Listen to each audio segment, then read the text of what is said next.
Take a look at your phone. For most, it's an Android, your gateway to everything digital. Google stands as the gatekeeper, shaping your online life. We rarely question this reality. It just is. But what if, overnight, Google wasn't at the center? What if a new, powerful alternative emerged from another country? This isn't science fiction. It's happening now. For years, smartphones meant Apple or Google. Others tried and failed to break the duopoly. Google's grip seemed unbreakable, until now.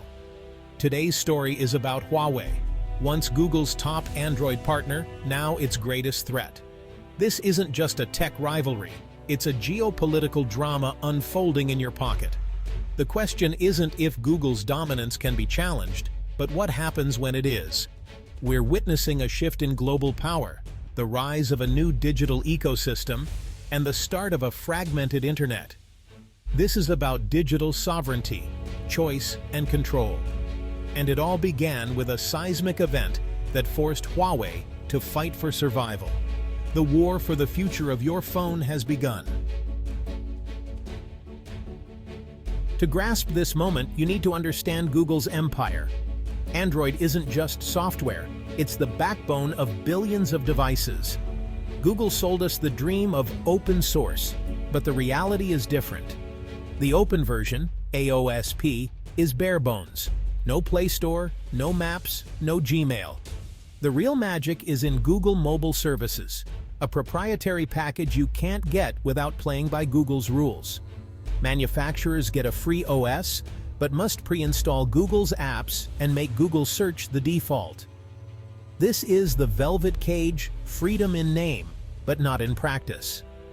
The network effect made Android unstoppable. More users meant more apps, which attracted even more users. Amazon tried to fork Android, but without Google's core apps, it never took off. Google's dominance became self-fulfilling, its control absolute. The world accepted the trade-off convenience for control. Google owned the stadium, wrote the rules, and refereed the game. The empire seemed unbreakable. Or so we thought. In May 2019, everything changed. The US government banned Huawei, cutting it off from American tech, including Google. Huawei, once the world's second-largest smartphone maker, suddenly couldn't ship phones with Google services. Analysts predicted collapse. Outside China, a phone without Google seemed useless. Most companies would have folded, but Huawei didn't. Instead, it turned crisis into opportunity. Rumors of a backup OS were real. Huawei accelerated its own system and ecosystem. The US ban, meant to cripple Huawei, forced it to evolve. Huawei had to build its own app store, convince developers, and replace Google's core services. It was a monumental gamble, but the alternative was extinction. The ban didn't destroy Huawei, it galvanized it. Now, Huawei's mission was clear: achieve technological independence at any cost. The world watched, expecting failure. But instead, a new contender was born. The move backfired, creating a powerful rival to American tech. The game had changed. Enter HarmonyOS, Huawei's answer to the ban. It's not just another Android clone. While early versions used AOSP for compatibility, the vision was much bigger. HarmonyOS is built on distributed technology, a single OS that runs on phones, watches, TVs, cars, even city infrastructure. Unlike Android's siloed approach, HarmonyOS connects everything seamlessly. Imagine linking your phone, TV, and speaker into one super device. Hardware resources shared, experiences fluid.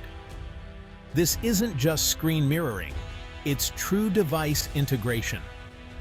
Google is trying to retrofit this into Android, but HarmonyOS was built for it from day one. Huawei's ambition make HarmonyOS the nervous system for the Internet of Everything. It's not just about consumer gadgets, it's about powering smart cities and global infrastructure.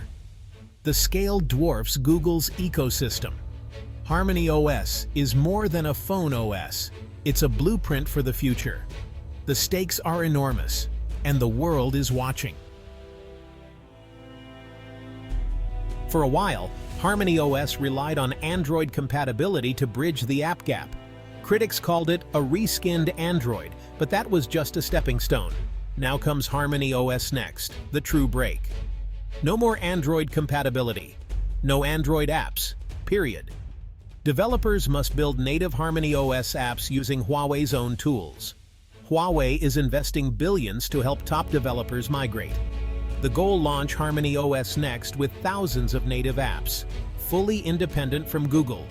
This is digital independence, a third major mobile ecosystem, not a fork or clone. HarmonyOS Next has its own kernel, file system, compiler, and app framework.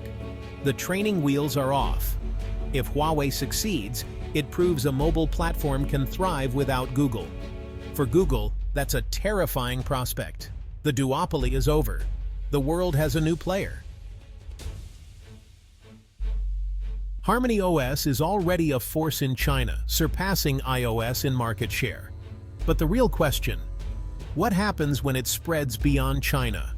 The world is polarized, with nations seeking digital independence from US tech. For the first time, there's a third option: an advanced, non-American ecosystem. Countries can partner with Huawei to build digital infrastructure, smart cities, and local app stores. Imagine a nation keeping its data and revenue at home, free from Google's reach. For governments wary of US surveillance, HarmonyOS is an attractive proposition. If one major country adopts it, others may follow. Russia and nations in the global south are eager for tech sovereignty. HarmonyOS could become the platform for a new bloc of digitally aligned nations. The internet could fragment into spheres of influence. The global balance of power is shifting. HarmonyOS isn't just a threat to Google, it's a catalyst for change. Companies like Samsung, long dependent on Google, now see an alternative. With HarmonyOS, manufacturers gain leverage to negotiate with Google or even switch platforms in some regions. The mere existence of a third option shakes up the industry. Nations like India could use HarmonyOS as a shortcut to build their own digital ecosystems. Localized versions could foster homegrown apps and services, free from Silicon Valley's rules. We could see a world of digital nations, each with its own ecosystem. Your digital identity and access could depend on your country's alliances. The borderless internet may soon be history. Huawei has shown it's possible. The blueprint is out in the open. The future is up for grabs. For years, Google's dominance was unchallenged.